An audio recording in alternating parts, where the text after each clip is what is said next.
Welcome to another coffee chat. I'm so excited to be with you. And I'm just going live here on LinkedIn and Facebook and Instagram. So I'll give it a second for everything to connect. But hope you're doing really, really well. We are going to spend the next 30 minutes together. And what I want you to do is have something to drink, whether that's coffee or tea or water. Always good to stay hydrated. And if possible, single task. We spend so much of our days and our lives multitasking. But the neuroscience research shows that we can only truly do one activity at a time. And so if you want to get the most out of this talk today, out of this coffee chat, single task. So what does that mean? It means you have your drink, you have your journal, your notebook, and a pen, and you are just here. You're not also checking email, doing other things, looking at the news, working. You are just here for this coffee chat. And for anyone that joins later, I will put the whole talk on my profiles, LinkedIn, Facebook, Instagram, so you can watch the whole thing there. And let's get started. So I'm going to be doing these coffee chats every single Thursday. So if you want to mark your calendar, it's going to be from 12 to 12:30 Pacific time. That's 3 to 3:30 Eastern time. And whenever you want, you can tune in and get a boost of happiness. And the goal is to help you stop feeling overwhelmed, to really be a happy leader and be a happy human, to thrive personally in your personal life while you're working, and to also be successful, in all areas of life, not just work. So a little bit about me, if it's the first time joining. My name is Tia Graham. I currently live in this beautiful city in Western Canada called Kelowna, British Columbia. And I'm married to my husband, Jim. I have 2 daughters, and I'm the founder of the company Arrive at Happy. If you want to learn more about my company, go to arriveathappy.com. And I'm also the author of the book, Be a Happy Leader. Oh, you can see it behind me. And I do speaking and leadership development for all types of organizations. The reason I started Arrive at Happy is I really want to inspire as many people as possible before I die to prioritize their own happiness, to choose happiness, to make choices based on research that increase their happiness. I also try to Arrive at Happy because I want leaders to, 1, be happy, and to create really, really happy teams, because I believe that people can be really happy while they're working, not just on the weekends or when they're on vacation. And when I discovered the science of happiness, I just remember thinking, oh my goodness, everyone needs to have all this information. And if anyone is listening in Miami or in Florida, I'll be speaking at the World Happiness Summit on the weekend of the summit's at the University of Miami, March 18th, 19th, and 20th. So if anyone here is in Florida, or if you know anyone in Florida, they can come meet me at the World Happiness Summit next month. So I want you to start off by thinking about your work. So maybe you work in an organization, maybe you're an entrepreneur, maybe you're a student. And if you're a student, then your schoolwork is your work, right? So think about your work. And from a scale of 1 to 10, now, of course, you have ups and down days, we all do. But on a scale of 1 to 10, how happy do you feel while you're working? What is that number? If you want, you could put it in. What number do you rate yourself? Are you sitting at a 5? Are you sitting at a 2? Jeremy's so nice. He says, my best-selling book. Thank you. So how happy do you feel while you're working right now? So I'm a certified chief happiness officer, and I teach people how to increase the happiness of their teams and how to be a happy leader and create these really awesome environments where people thrive. And what I want you to know is that we experience all different types of emotions while we're working. You might experience stress, you might experience excitement, you might experience joy, you might experience pride, you might experience anger, frustration, overwhelm, anxiety. We experience all of these different emotions while we're working. And being happy while we work is about having more of those pleasant, feel-good emotions than the unpleasant ones. So I want you to feel more joy and excitement and pride than stress and frustration and anger, okay? So think about being happy while you're working as an emotional experience. And we are looking to boost those pleasant, feel-good emotions. And there are so many proven ways to increase how happy you are while you're working. So I want you to know that you can be really, really happy while you're working. You can be really happy for the majority of the time that you're working, okay? And that belief and that understanding is a crucial first step. You know, work can have this negative connotation. Oh, it's work. You know, my life is great on the weekends and when I'm on vacation, and you know, I can't wait for it to be Friday. And work is just the way that I, make money and pay my bills. If that's you right now, that's okay. It might mean that you haven't found your purposeful, meaningful work, or you don't know all of the tools to increase how happy you are in the position, in the role that you're currently at. So I just want you to know, this is Tia, happiness expert. You can be really, really happy while you're working.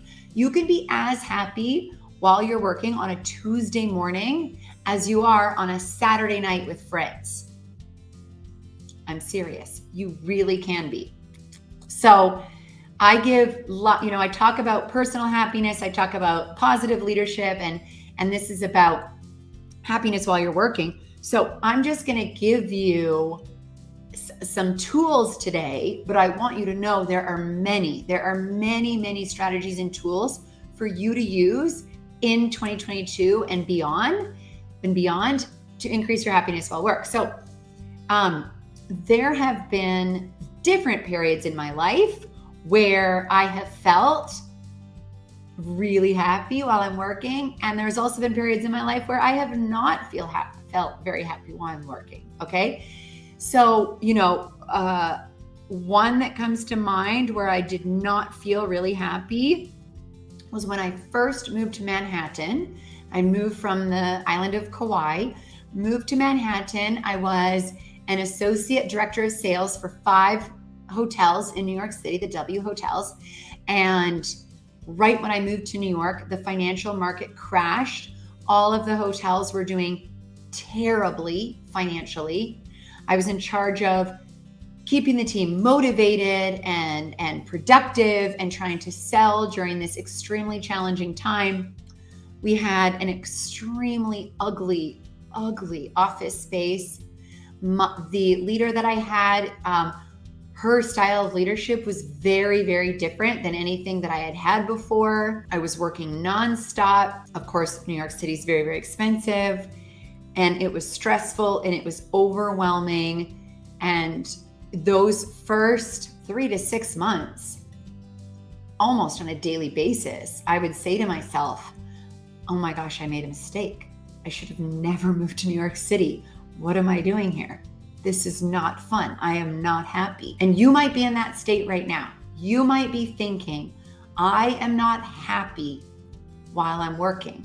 And maybe it's because of the circumstance. Maybe it's because of your financial results. You're not achieving the success and financial results that you want. And so that's making you unhappy while you're working. The success or the accolades might be the people, might be your boss. There could be a lot of reasons. But I want to remind you that you are never, ever stuck. you are never, ever stuck. It takes effort, it takes intention, it takes action to change the direction of your career and of your work. It takes discipline. If you're struggling with discipline right now, I'm reading an awesome book by Rory Vaden called Take the Stairs. If you are struggling with discipline, read this book. It's really, really good. Anyways, so the whole point is you can be really happy while you're working, okay? You can be. So there's a wonderful book called How to Be Happy at Work by Dr. Annie McGee, and she comes from Harvard University. And there are a lot of different strategies in here, and there's one that I want to share with you today and talk through with you today. And if any of you have questions or comments and you want to ask me a question, send me a DM. You can email me, tia@arriveathappy.com. Reach out to me on LinkedIn, Facebook, or Instagram. So let's think about purpose. Purpose. Another great word for this is meaning. On a scale of 1 to 10, how much purpose and meaning do you get from your work? If you don't feel like your work is really purposeful, you may be like, I'm at a 2 right now. If you feel like you get so much meaning and purpose from your work and you're at a 9 or 10, that's fantastic. You don't need to be doing extreme purposeful work or be connected to an extremely purposeful organization to get meaning and purpose from work. What do I mean by that? When you think of really meaningful, purposeful work, something that comes to mind is charity work. So maybe there's an organization, or there's an organization that helps bring clean water to people around the world. And you think, that work is purposeful. They're helping people get clean drinking water. Work, purposeful. See that direct connection that people make? But you don't need to be working in that type of organization to actually get a lot of meaning and purpose from your work. You might be working in an insurance company, or you might be a writer. I know we got a writer on here. You might be an entrepreneur that does, that helps individuals or helps organizations like I do. You might work in sales. You might work in, hospitality, banking, oil industry. I mean, there's so many different types of industries, right? That are not charity. And the research shows that people can get so much meaning and purpose from their work, no matter where they work. Okay? So that's a key point. And there are many, many ways that humans can get more purpose and can connect to the purpose in their work. And I'm going to give you two different ways to think about this, but this is not everything. First is I want you to realize that humans naturally, this is how we are wired. Humans naturally want to make, want to create, and want to innovate. We want to make new things. We want to create new things, and we want to innovate on existing things. We want to be creative. Even if you think, I'm not a super creative person, you are. Just because you're a human being, you are. And when we are creating and changing and building and making things, that is purposeful to us. Okay, remember I said there's so many different ways to connect to purpose in your work. This is one of them. And what you create and what you make is personal to you. Sometimes your boss or colleagues might tell you to create something and you can get a lot of purpose out of that. But it's also about looking at your work, whether you're an entrepreneur or you're working in an organization, looking at your work and saying, what do I want to create? What do I want to make? What do I want to change? What do I want to grow? How do I want this organization with my influence to evolve? What impact do I want to have? So write this down. What do you want to create? What do you want to make? What do you want to evolve in your work in 2022? And this is personal, right? This is personal. So sometimes, again, like I said, you're going to be told by someone else, create this new project, do this new thing. You know, I hire coaches and business consultants, and they will say, do this. And I say, okay, let's do it. At other times, I create new things on my own.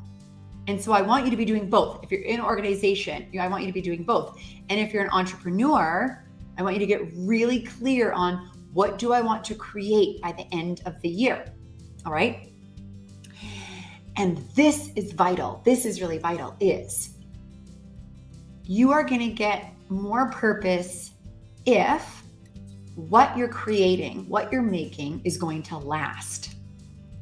It's not a short-term thing that's going to, go away in 4 months, because that's not going to give you enough purpose. That's not going to light your heart on fire. That's not going to get your soul excited and your, brain and your synapses firing. So when you're thinking about creating something new and having purpose from that, it's something that will last. Okay?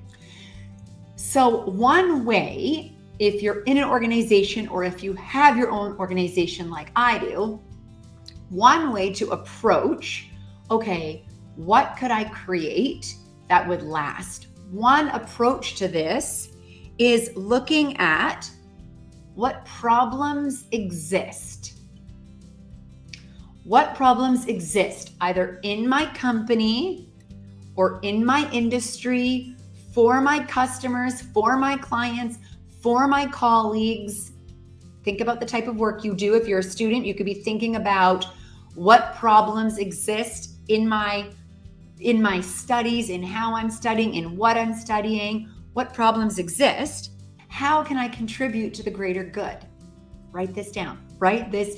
So this is one framework to use when you're looking at connecting with purpose. Okay.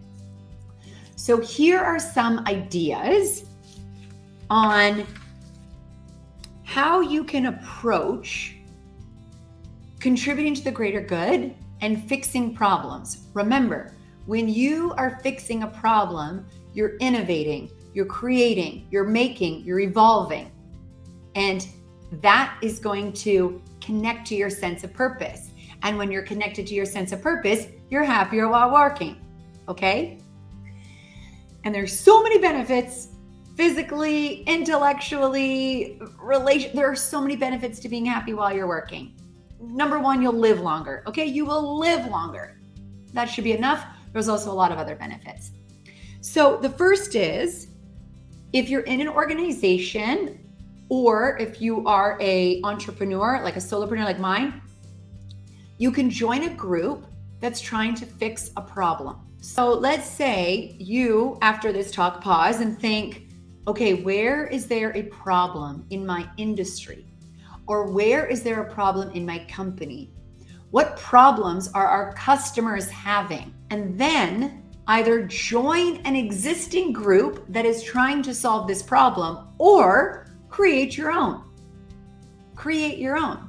Find a group of people, and maybe you meet once a week, maybe you meet every other week, maybe it's once a month, but you are regularly meeting as a group, collaborating to fix a problem. So I have a new collaboration that's going to be announced later this month with another organization, because we see a huge problem in the marketplace, and we have come up with this offering, this collaboration to solve this problem. It's a small group. It's myself and one other woman, a female CEO. That group, her and I, and we've been working on it for a year and we're about to launch it, is giving me so much purpose in meeting. So much, okay? So think about that. The second is, this is really great if you're in an organization, is experiment with new processes. Instead of just doing your work, doing things the way they've always been done and maybe being frustrated by how things are done and saying, oh, well, this is broken, this could be done better. That's an opportunity to boost your purpose and meaning, is to actually create a new process, experiment and use it. And then as you're experimenting, and of course, when you get new, better results, share that with your boss, share that with your colleagues. And if you're an entrepreneur and there's other entrepreneurs that are doing similar work than you can do that. You can do that. So, an example that I think of is I am a certified chief happiness officer. I'm connected to about 140 other chief happiness officers around the world. I gave a talk last month to a group of them. A talk was on my new book. The talk I'm giving next month to them is how to write a book in 7 weeks.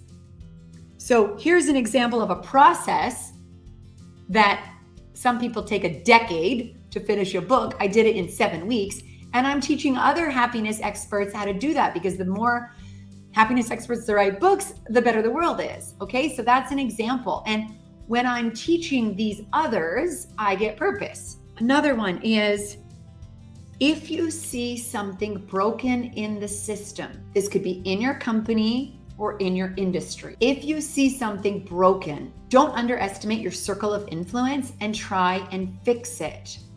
Don't blame other people that this is broken, that this is wrong, this could be done better. If you see something broken in your world of work, try and fix it. And when you do so, as you're working on it, you're going to have more meaning. Because remember, we want to innovate, we want to create, and we want to make. And one way to do this is by contributing to the greater good. Okay? So that's another one. And how you can do this is great, is you can ask, okay, what is this problem that exists? What is this problem that exists in my industry? What is this problem that exists in my company?